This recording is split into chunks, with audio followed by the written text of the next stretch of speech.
শিক্ষার্থীরা তোমরা যারা জাতীয় বিশ্ববিদ্যালয় অনার্স দ্বিতীয় রিলিজ স্লিপ 2026-এ আবেদন করেছো, তোমাদের রেজাল্টটা কবে প্রকাশ হবে?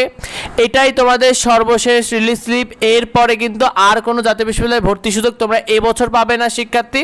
তোমাদের দ্বিতীয় রিলিজ স্লিপের যে আবেদনটা 18 আগস্ট থেকে 25 আগস্ট পর্যন্ত তোমাদের আবেদন ছিল। তো এখানে দ্বিতীয় রিলিজ স্লিপের আবেদন তোমরা কারা কারা করেছো অবশ্যই কমেন্টে আমাদেরকে জানিও শিক্ষার্থীরা।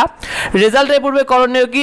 অবশ্যই তুমি যে আবেদন ফর্মটা পেয়েছো, অর্থাৎ তুমি যে 5টা কলেজ চয়েস দিয়েছো এবং সাবজেক্ট চয়েস দিয়েছো, সেই কলেজ ফর্মটা অবশ্যই ডাউনলোড করে রাখো শিক্ষার্থীরা, কারণ এটা কিন্তু তোমাদের ভর্তির সময় কাজে লাগবে শিক্ষার্থী।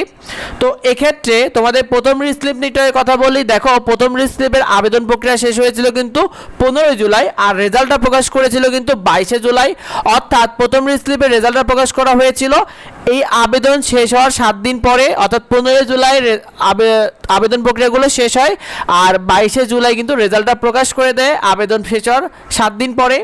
তো এক্ষেত্রে তোমাদের দ্বিতীয় রিলিজ স্লিপ 2026-এর রেজাল্টটা কবে প্রকাশ করবে? তোমাদের দ্বিতীয় রিলিজ স্লিপে কিন্তু আবেদন প্রক্রিয়া শেষ হয়েছে 25 আগস্ট, আর এই রিলিজ স্লিপে যে রেজাল্টের যে নিয়ম, সেই নিয়ম অনুযায়ী হলো তোমাদের আবেদন শেষ হওয়ার 5 থেকে 10 দিনের মধ্যে তোমাদের রেজাল্টটা প্রকাশিত হয়। অর্থাৎ প্রথম এবং দ্বিতীয় রিলিজ স্লিপ দুটাই একই নিয়মে, যে আবেদন শেষ হওয়ার 5 থেকে 10 দিনের মধ্যে জাতীয় বিশ্ববিদ্যালয় কর্তৃপক্ষ তাদের রেজাল্টটা প্রকাশ করে।